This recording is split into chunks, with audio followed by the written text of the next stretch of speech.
Jesus had 12 disciples, and there was one of his disciples that is described as the disciple that Jesus loved. And of course, he loved all his disciples. He loved all people. But remember, Jesus was 100% God and 100% man. And as 100% man, he had a best friend. And that was his disciple John. Nothing wrong with that.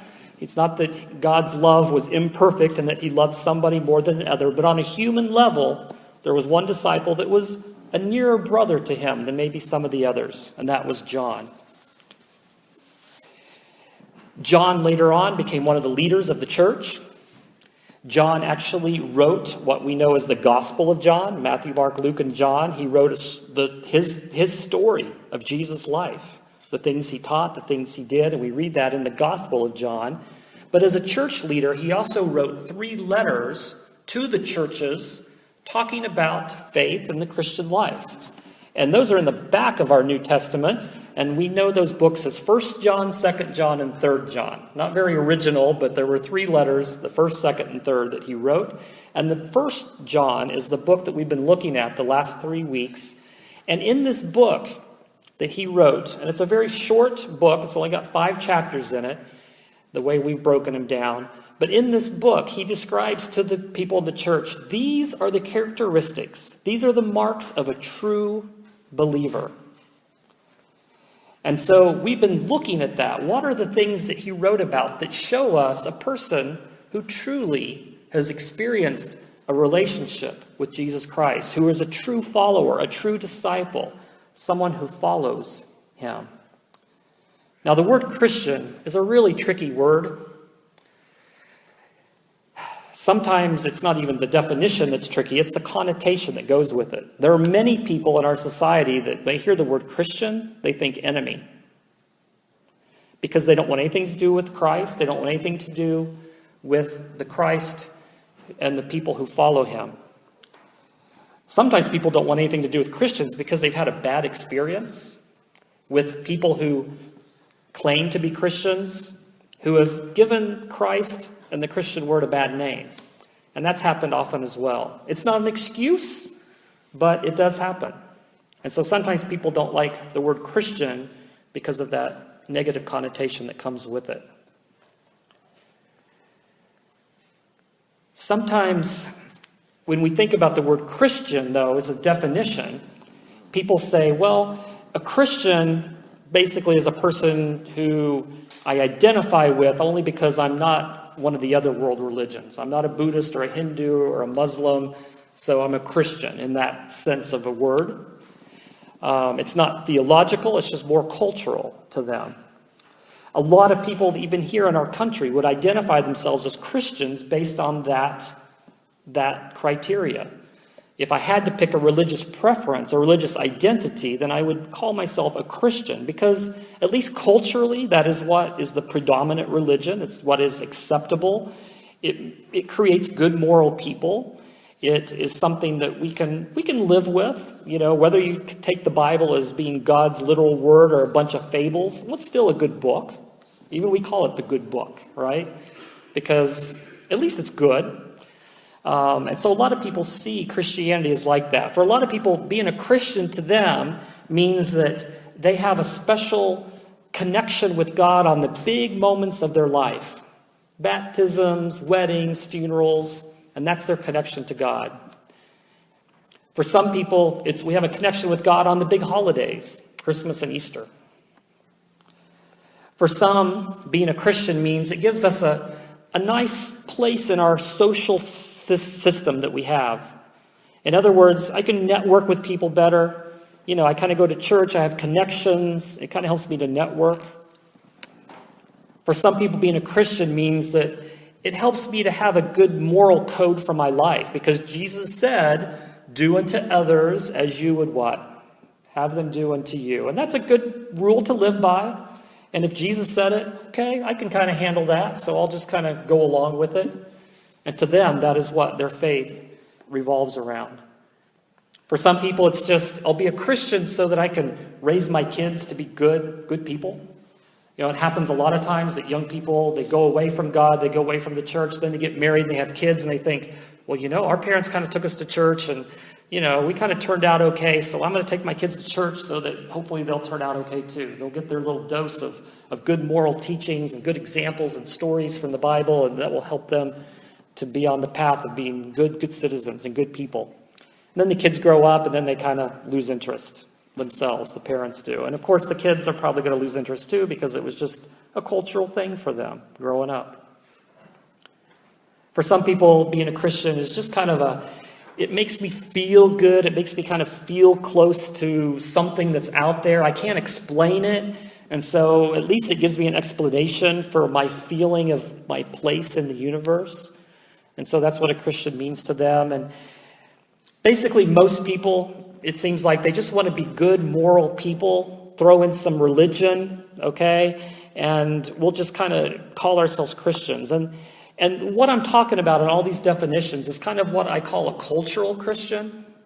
They're people who maybe their heart isn't really in tune with God on a consistent basis, or at least on a real sincere basis. It's just something that kind of comes and goes when they need it. And there's a lot of people who are like that. And I would really doubt that most of those people are true Christians in the sense of being people who have totally had that relationship with God that's vital, where God is alive in them and they are alive because of God. And a lot of people don't catch that. And so we live in a culture where a lot of people would call themselves Christians, but their definition is different than what Christ himself calls for a Christian to be.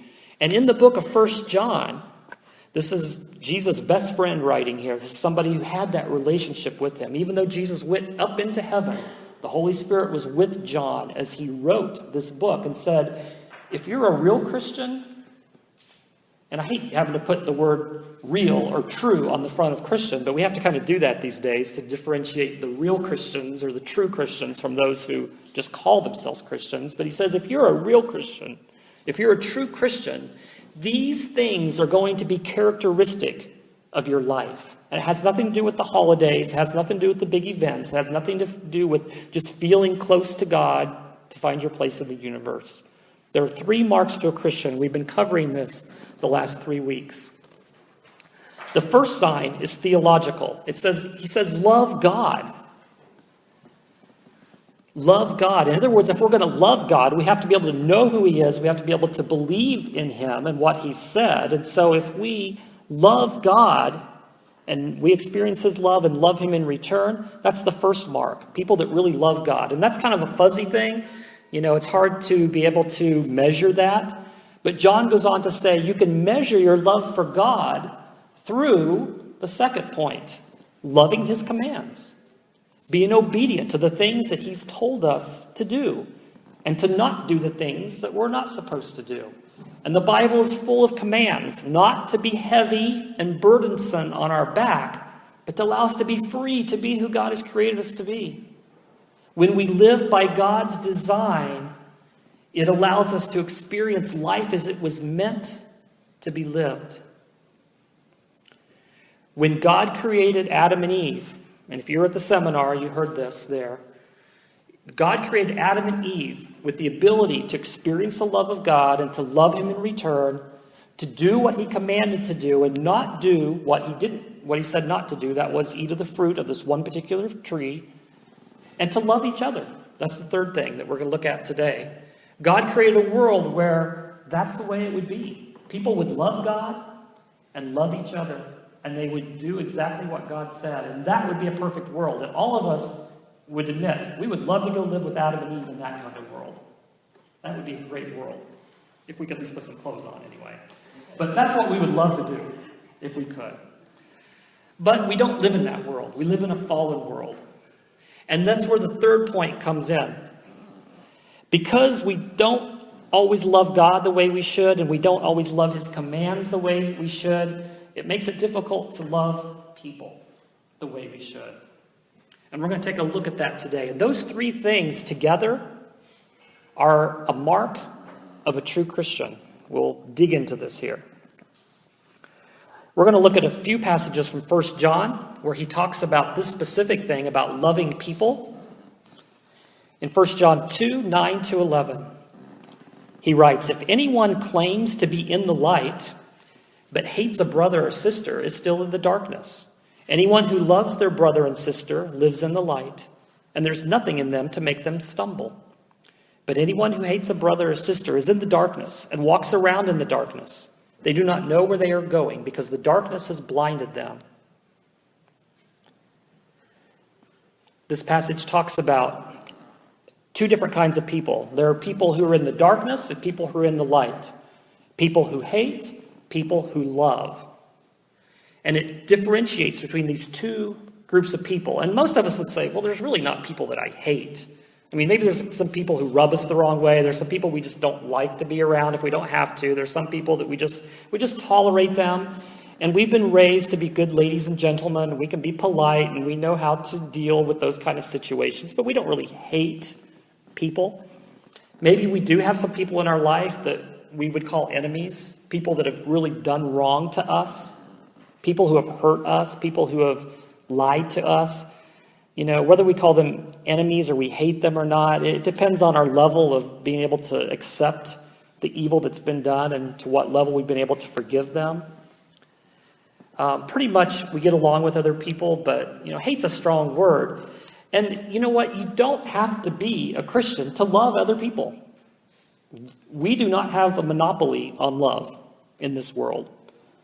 People who don't love God or love his commands can still love people. So it's not like everybody who just loves people has it right with God. There's more to it than that. There are plenty of people who are good moral people who on the outside, they live peacefully with other people. They're full of love, they're kind, but they're still missing some of the other elements. They're still living how they want to live. They're not honoring God with their heart. There are just some people that have had a good upbringing, a clean conscience, and they're able to do the right moral code of Jesus, but leaving Jesus out of the picture. The third president of the United States, Thomas Jefferson, he was one of these people. He loved the things that Jesus taught. And he thought that that was a great moral code for living, and he espoused that. But he didn't want anything to do with God. He didn't love God. He certainly didn't follow his commands because he made his own choices about how he lived his life and did a lot of things that would be disobedient to God. But loving people, having that moral code, he was all for that. And so it's possible to be a good, loving person, but miss the other elements to the picture. So we need all three of them together. And it's really hard to love people if we don't really have a love for God. Because honestly, there's a lot of people who are hard to love. Maybe not so much just because they're difficult to get along with or they rub us the wrong way, but there's just a lot of people out there that we just don't have room in our hearts to love them.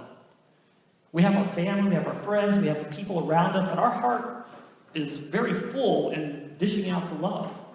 But hey, somebody else outside that circle comes into it, we don't have room for that.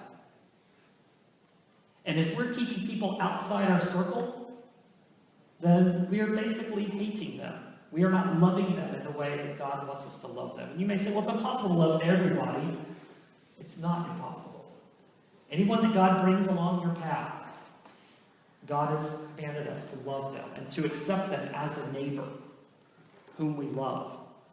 And so even if we're doing really good at loving these people right around us, God may bring some other people into our path that needs the love of God as well.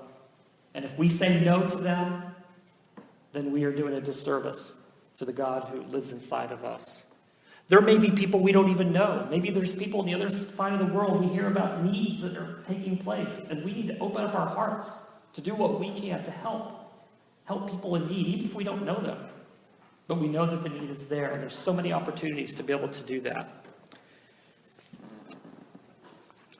In 1 John chapter 3, we're told a little bit more what it looks like to love our brother and sister. And of course, we're not talking about just your family, brother and sister. We're not even just talking about people who are Christians. We're talking about anyone who's around us should be like a brother or sister to us. There should be a relationship there. John goes on to say in chapter 3, "This is the message you've heard from the beginning, that we should love one another.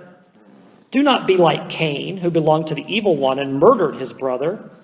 Why did he murder him? Because his own actions were evil, and his brothers were righteous.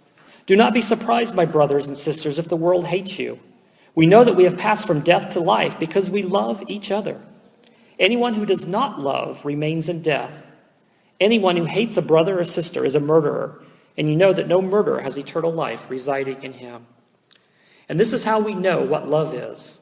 Jesus Christ laid down his life for us, and we ought to lay down our lives for our brothers and sisters. If anyone has material possessions and sees a brother or sister in need but has no pity on them, how can the love of God be in that person? Dear children, let us not love with words or speech, but with actions and in truth. And in this passage, John, he's comparing one brother that takes the life of another one with another brother that lays down his life for another one. Are we like Cain, or are we more like Jesus? If we call ourselves Christians, Christ followers, disciples of his, then we're going to look a lot more like Jesus than we are going to look like Cain. Now, of course, none of us are going around wanting to murder people. I am sure that there are no murderers in this room here today. But when we hate, when we leave people out, when we cut off our heart and allow our love to stop before it gets to another person, then we, in a way, have killed a part of them on the inside. And you know what I'm talking about, because you've been on the receiving end, or the lack of receiving end. When someone has not shown you love, when someone has kept you out. We've been on that end as well. But we've also been on the end where we have shut people out and not been loving as we should. And we have a lot of work to do in that area. We're told here that Jesus laid down his life for us. And probably none of us, just like none of us are going to go and murder somebody, most of us are never going to be called on to lay down our life for somebody else. Okay? It's a rare moment that happens. And those people are heroes, and we're thankful for people who would step in those situations. But John tells us here, you see somebody else that has a need? Step in and fill it. Give part of your life to help meet the need. And here it talks about the material needs, but there are more needs than that. There's emotional needs, there's relational needs, there's spiritual needs that we can help meet in other people. And why is it so important that we love people? Anyone and everyone. Why is it so important that we do that? That was the question I was asking myself as I was preparing this. Just, isn't it enough, God, that I could just love the people right around me, my family, my close friends, the people that I come in contact with? Why doesn't God just say that's enough? Why does he say that I have to be responsible to love others that are out there, anyone and everyone that God gives me the opportunity to love? I mean, that's a huge burden if you ask me, okay? It's hard enough just to keep up with the few that I need to love. Not because it's a burden, but it's just it takes work. It takes time, it takes money, it takes attention, it takes giving of our heart. And sometimes I think I don't have room in my heart for anybody else. Okay? And a lot of you are smiling and nodding, so you're connecting with me here. But why does God want us to love anybody and everyone? I think it's just because he loves anyone and everyone. And he wants us to reflect him in our lives. And when we start putting walls around who we're going to love and who we're not going to love, when we draw up the lines, we're not being very godlike, because God never put up any lines.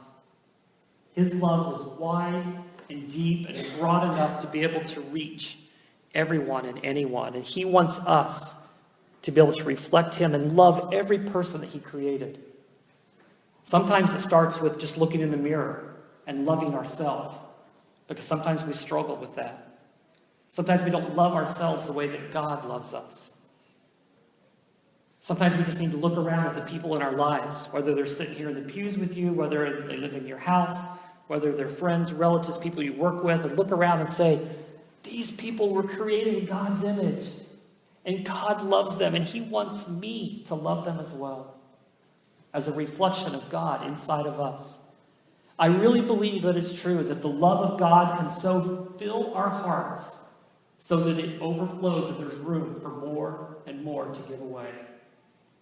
We've seen that. We know people who have modeled that in our lives, and we can be that kind of people as well.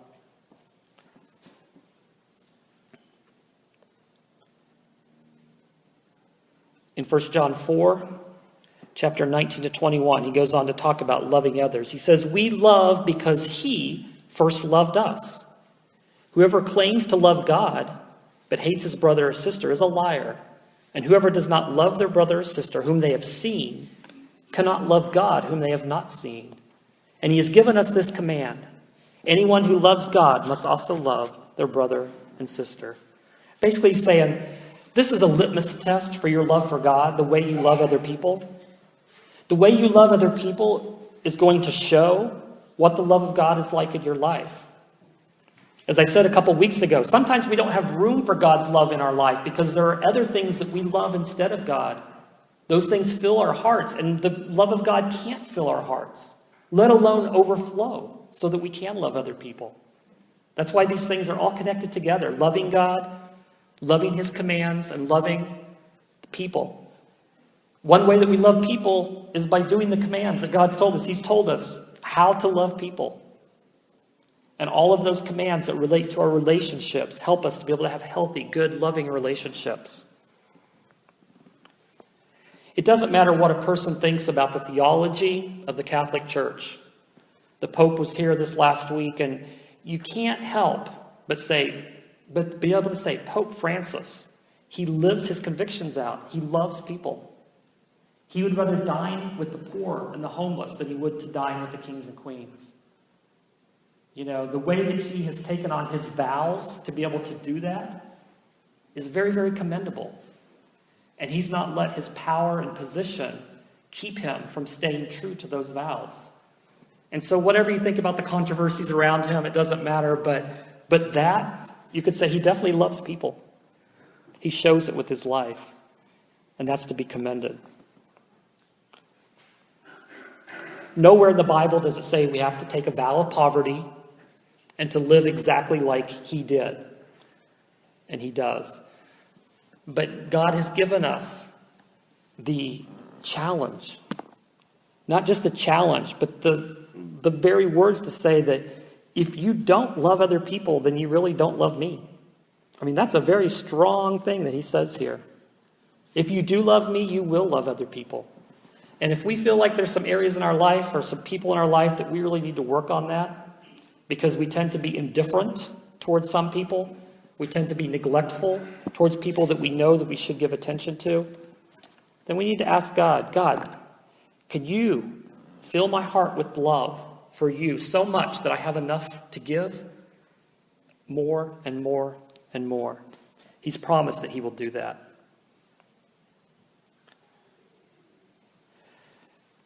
When our family moved to Pennsylvania, to the last place where we lived, we settled into our house that we bought, and it needed a lot of updating.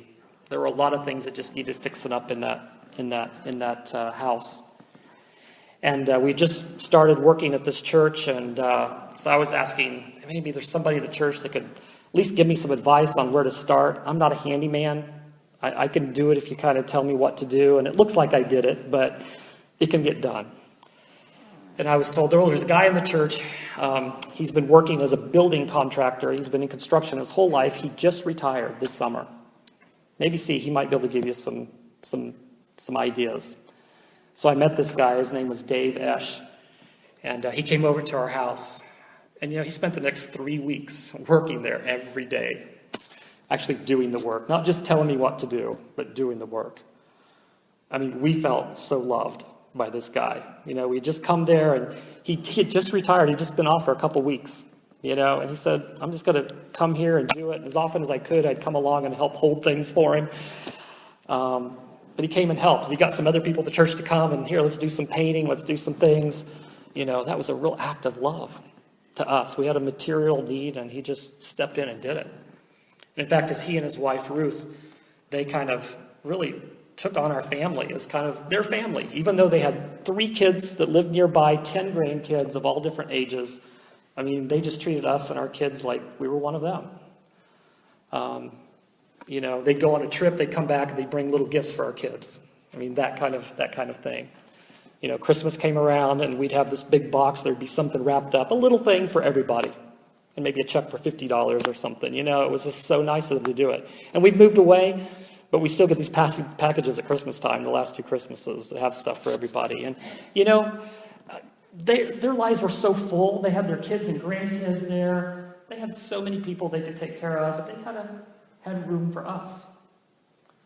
And that meant so much to us, to have people like Dave and Ruth to be able to do that. In fact, just before we moved here, they happened to be, they have a job now traveling Amish around from Pennsylvania, and they were coming through this area, and they actually, I think, had lunch with a couple people here. They checked out our church before we came, because they were coming through the area, and they checked us out, and they said, it's okay, you can go there.